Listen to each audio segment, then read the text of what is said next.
Hello मित्रों, नमस्कार। मैं प्रमोद कुमार फिर से एक बार आपके सामने आपका अपने चैनल पर स्वागत करता हूं। जैसे कि आपको सभी को पता है कि हमने अपने चैनल पर विज्ञान की एक सीरीज चला के जिसमें हमने बायोलॉजी के अंतर्गत 1 बाय 1 हम चैप्टर को कवर करते हुए चल रहे हैं। जो आज का चैप्टर है हमारा ब्लड के अंतर्गत जो टॉपिक है हमारा वो हमने रुधिर प्लेटलेट्स आज हम देखेंगे। आरबीसी डब्ल्यूबीसी प्लाज्मा को हमने बहुत अच्छी तरीके से समझा है और आशा करता हूँ आपको भी बहुत अच्छी तरीके से समझ में आया होगा। जल्दी से जल्दी जुड़ जाए और वीडियो को लाइक कर दे और सभी मित्रों को शेयर कर दे, जिससे सभी मित्रों साथियों को इसका बहुत लाभ मिल सके और आने वाली जितनी भी प्रतियोगिता परीक्षाओं में जितने क्वेश्चन बनेंगे वे सभी बहुत आसानी से हल किए जा सके। तो मित्रों देखते हैं रुधिर प्लेटलेट्स हमारी क्या होती है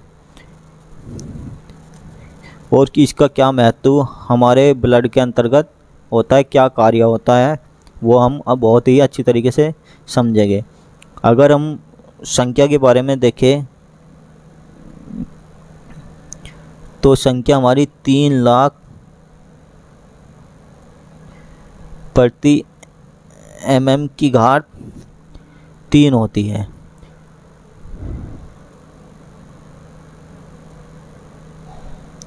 निर्माण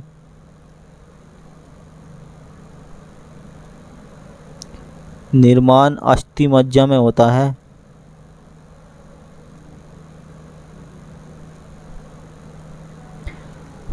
प्लेटलेट्स का निर्माण जो अस्थिमज्जा में होता है। अगर जीवन काल के बारे में देखें हम, जीवन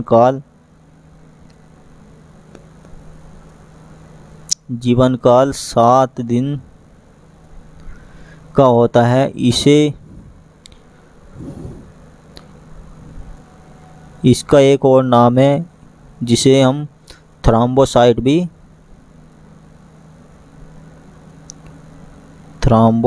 भी कहते हैं।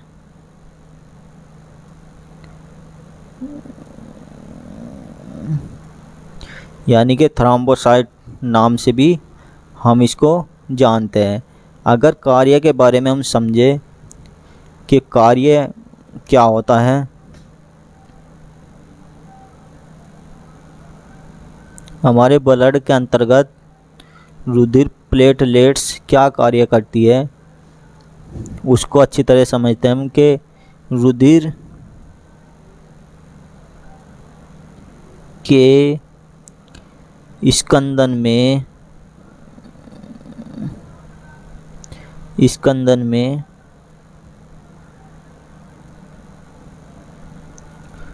सहायता करता है। यानी कि जो प्लेटलेट्स होती है वो हमारे रुधिर के स्कंदन में सहायता करता है। जो स्कंदन की प्रक्रिया है यह एक बहुत जटिल प्रक्रिया होती है। यह एक जटिल प्रक्रिया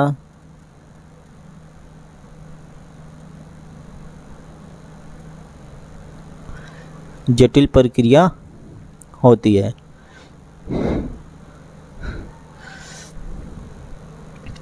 रुधिर के स्कंदन में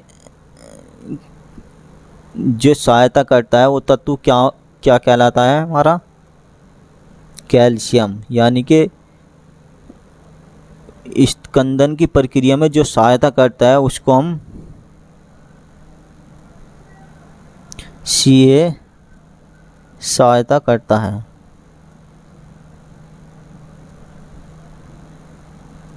स्कंदन में जो सहायता करता है वो calcium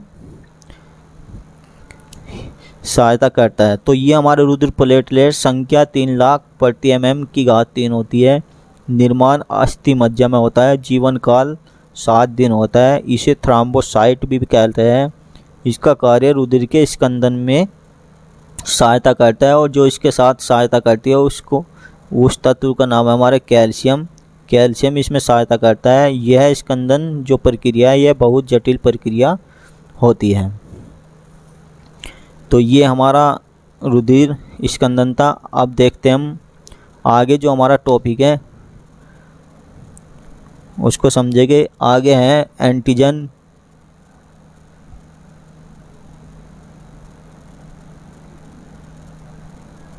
antigen and antibody.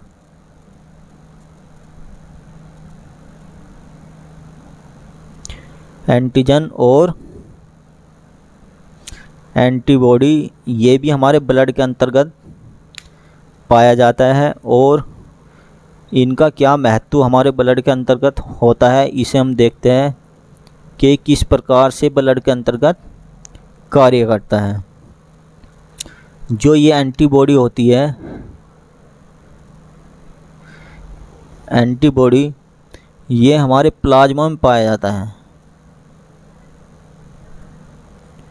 Plasma में पाया जाता है। और एंटीजन के विषय में देखें, एंटीजन हमारे आरबीसी में पाया जाता है।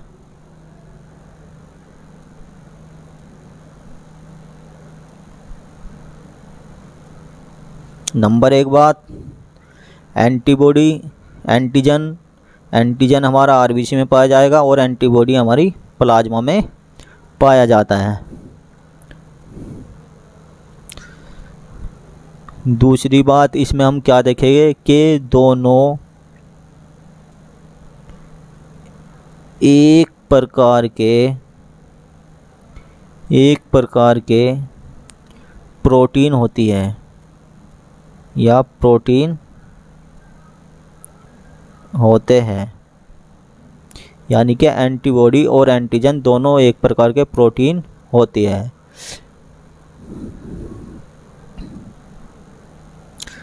एंटीजन वह प्रोटीन है,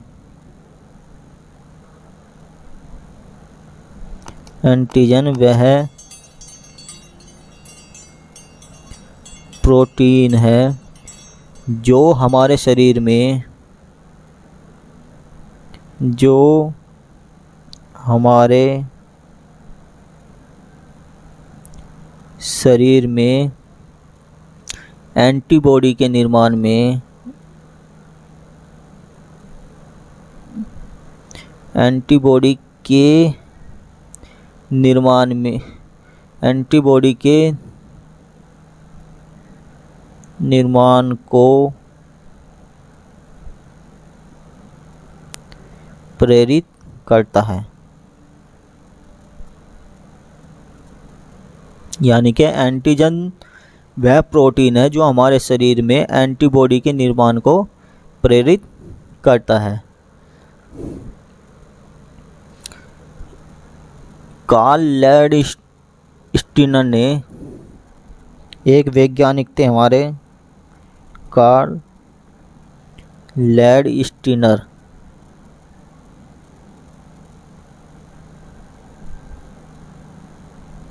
कार्ल लैंडस्टीनर ने प्रत्येक व्यक्ति के आरबीसी में ग्लाइकोप्रोटीन पाई जाती है।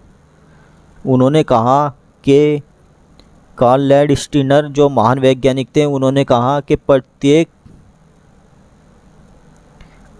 व्यक्ति के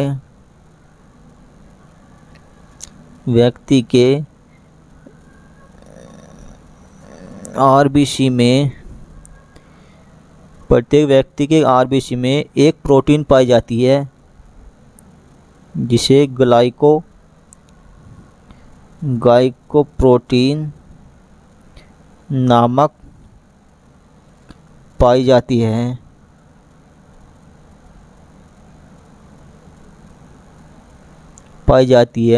इसी को ही इन्होंने एंटीजन नाम दे दिया। इसी को ही इन्होंने एंटीजन नाम दे दिया। यानी कि जो कार्ल लैंडस्टीनर वैज्ञानिक थे, उन्होंने कहा कि प्रत्येक व्यक्ति के आरबीसी में एक प्रोटीन पाई जाती है जिसे ग्लाइकोप्रोटीन कहा जाता है, और इस ग्लाइकोप्रोटीन को ही इन्होंने एंटीजन नाम दे दिया।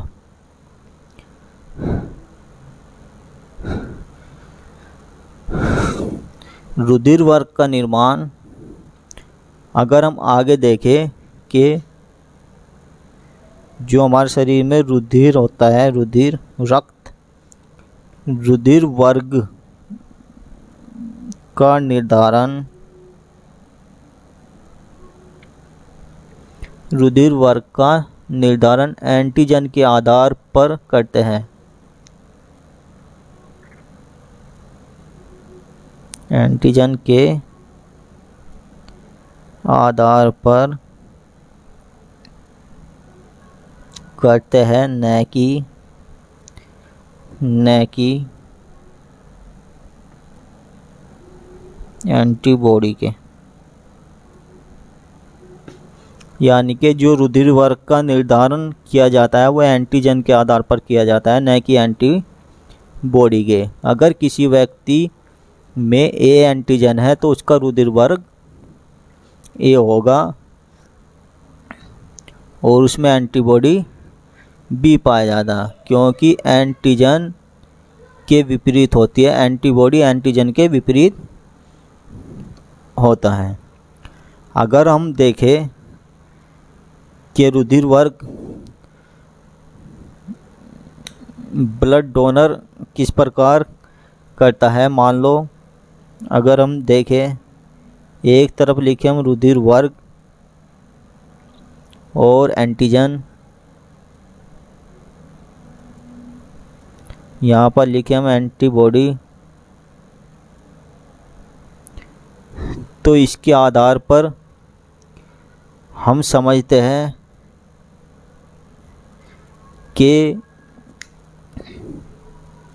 अगर किसी व्यक्ति के रुधिर में ए एंटीजन है तो उसका रुधिर वर्ग भी ए होगा, और अगर ए एंटीजन है तो उसका एंटीबॉडी वो बी होगा, क्योंकि एंटीबॉडी एंटीजन के